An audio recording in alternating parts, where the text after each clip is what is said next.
What's up, guys? So my name is Udate Mango on each platform. Don't ask me what mango means. I'm not going to say. So today I'm going to discuss a very practical thing that I've noticed with work, with a lot of people's work, and even with storytelling as a photographer.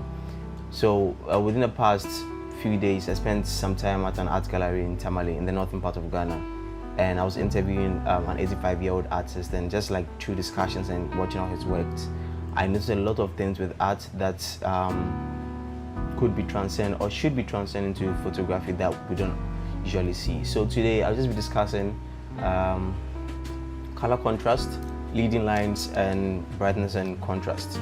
So yeah, color contrast and brightness and contrast are almost the same, but then they are not. Color is the big defining element in it. So today I'm going to use works that I've shot before as references, but then just to give you a good idea, color contrast could be anything from the warm spectrum of the color wheel to the cool spectrum of the color wheel as well. So it's just the two of them, just opposing the two of them together could serve as a good visual language to your image and help direct your image more. Let me just show you what I'm referring to.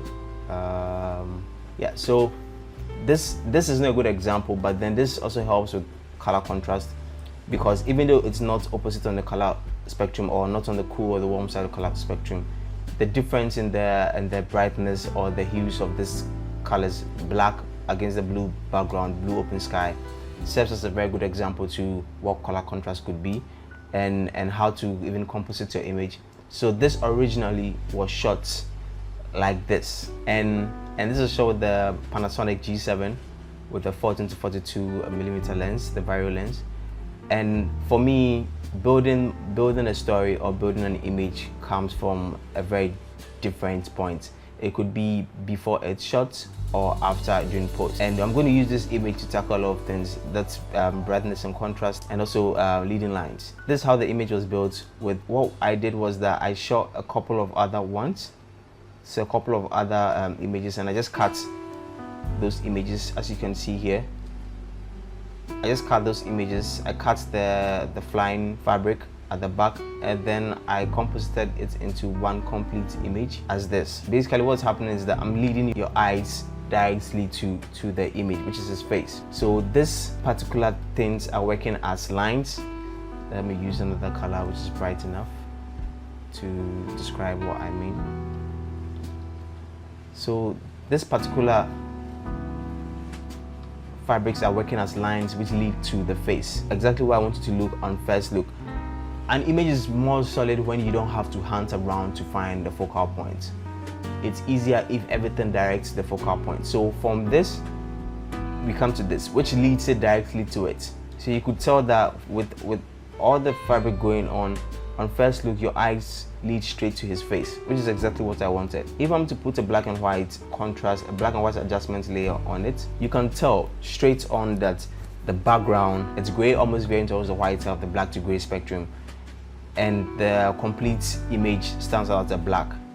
And that's where the brightness and contrast comes in, because the background is more bright than the image itself. It could be the opposite. It could be any way you want it to be, but in this space, it's black against the blue, and then it helps stand out. So there's the leading lines, the color contrast, there's the brightness and contrast, which helps communicate this image a little more further. I'm going to show you the next image as well. This is probably one of my most daring images that I had shot. This was shot with a very beautiful model. She's called Ingracia. Sorry, I'm sure I butchered your name. I'm sorry about that. So this image was shot in a lake somewhere around Lakeside Estate in Accra, and what we did was that initially we wanted to shoot with the background against the sun, but then the sun, as you could tell from the highlights, the sun was coming from this side.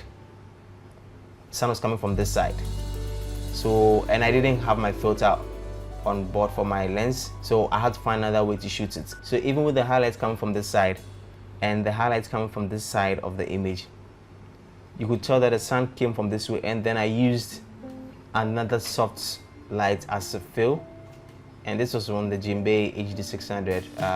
It's the only outdoor strobe I have to fill this side, so you could see a little fill from this side. Away from the technicalities, How this image was shot is that it was shot this way. So you could see the blown out background, blown out skies, because I think it was during Hamatan or something of the sort. Yeah, I think we had Hamatan. And there's so much happening because on first look, all you do is look here. Like your eyes go there before you come here, because the eye naturally goes towards the brighter side before it comes to the darker side, before you try to find out what's happening in the image. And that wasn't my plan. So what I did was, and you could tell that you could see some hands holding the rubber. So we found some kind enough gentlemen who were willing to help hold the rubber in the water. And what I did was that I put in the clouds to soften that side of the sky. So I put in the clouds. I put in this standing dry, what I had shot from a different scene on the same day though, and I composited it into the space.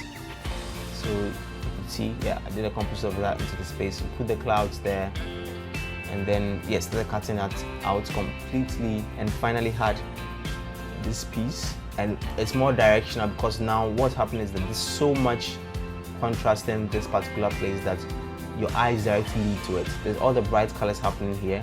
There's the neutral colors, which is the white, the black. There's the green, which puts your attention there after you've seen the yellow, because of her dress, your eyes automatically come towards the side.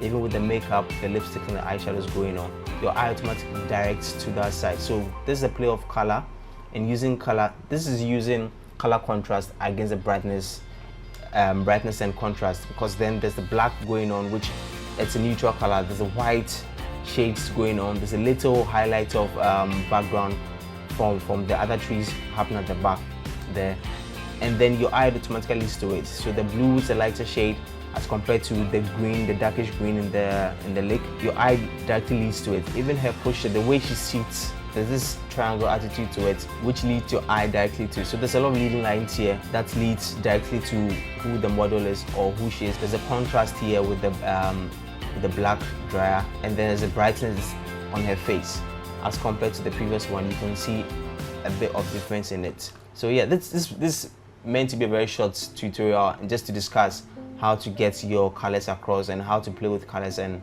have a very compelling image as well. This similar image from Aisha, even on the similar color tone where we don't have contrasting colors, you could tell that even with the brown, there's a complete brown palette going on. You could tell the contrast in it just by the choice of colors. So there's the gray top she's wearing, the hibiscus or bougainvillea, I'm sure, I don't know which one of them is that, but then it's matched with her pants. So these clothes were provided by Awovi. Awovi is an amazing fashion designer. I think you should check it out. There's the pants going on, and then the lights from the left and then from the top. So this is where you look first. On first look, you're looking here first before you even descend all the way here. Take out all the color and still have a compelling image. This is another image which I think encompasses everything I've discussed earlier, which is the brightness and contrast, the color contrast, and the leading lines. This is an image shot with Atigma, and this was originally shot this way. So this was shot at a cabbage farm, and to be able to use the image and then take out distractions, because all this stuff happening here are distractions. You don't want your audience to have to suffer to find where the focal point is, which is here. This is the focal point.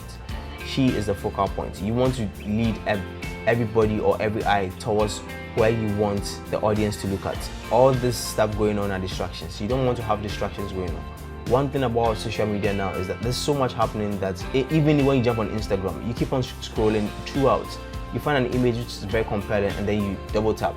You find an image which is really compelling and then you double tap, and then you go and check out who the photographer is, and then you discover like a universe of itself. So you don't want to have images where people just double tap and leave. You want to have images where people double tap and then they're invited into your universe, which is your page. So you want to have very compelling images. All these are distractions. You don't want to have an image with distractions. What I did was I took off all the backgrounds. I took off all the stuff that are very distractive, and these are the main ones. So I took off that gentleman, I took off the standing tree there. I added a few balloons just by duplicating from both sides, a few more balloons, and then just beautify the side of the farm just by taking it from here and then bringing it all the way there. And then I got a stock image. So I do quite a lot of compositing in my images, depending on whether I need to or I shouldn't. That depends on how the storytelling is going, or what the location had available, or what the model had available, or what the clothes look like. I got this image from free stock site, and this is an image with a very beautiful cloud with the land, so it has the horizon and all of those little stuff going on the horizon. And then I composited that into my image. So you could tell, if you pay close attention to that, you could tell that what I did was I composited in such a way that it still blends with the background, so you don't lose detail. It links, so you don't just grab an image from a very dried farm and bring it to a lush farm. You know, it's not going to work. The similarities needs to be there.